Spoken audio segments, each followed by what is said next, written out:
So welcome back to my YouTube channel. Now this video I'm going to show you how and why I should change my battery. And this is the So if you have a voltage key show, and you twist to only the 12.3, ACC, and you try to start this car,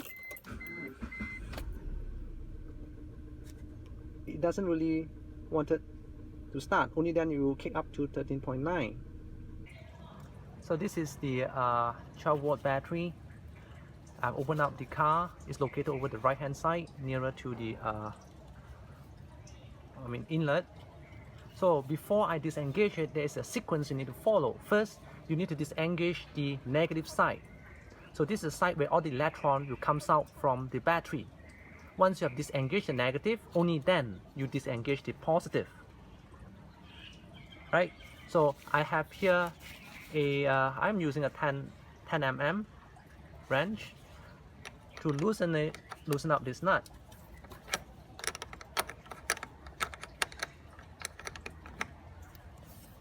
Okay, well, I'm going to put it aside.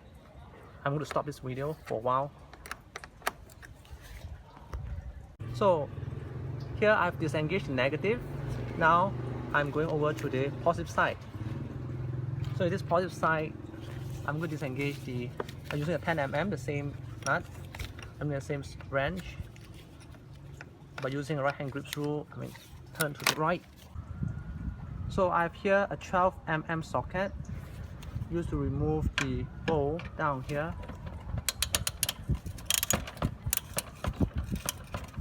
So I've loosened it up already. Then so previously I've loosened up the nut. So what can I do? I was able to use my hand to actually loosen up the nut.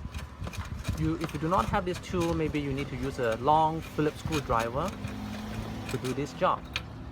Yeah, it's removed now. So the nut is loosened. So here I have a magnetic tip.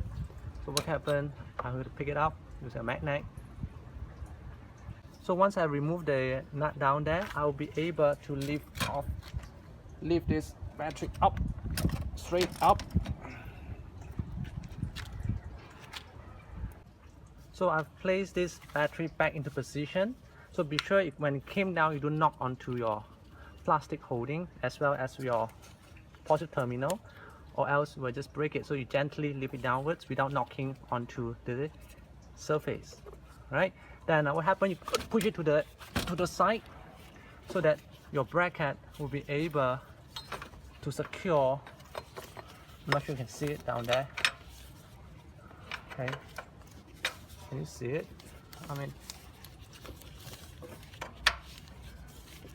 There's actually a hole.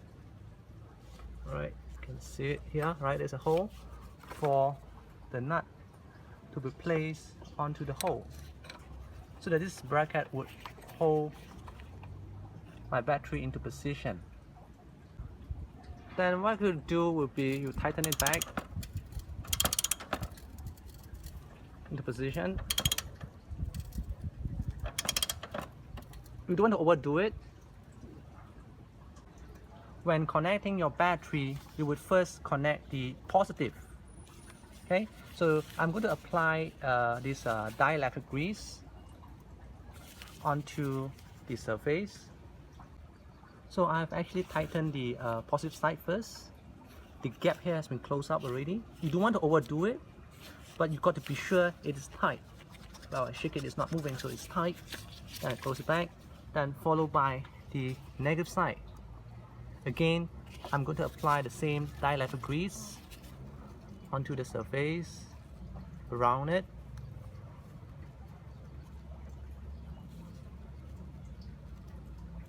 Right? And you may actually use a sandpaper to sand off the surface, because the oxide formed on the inner wall would actually create some resistance, contact resistance. But I think this is good enough. So I guess you have heard what happened when you connect the negative back.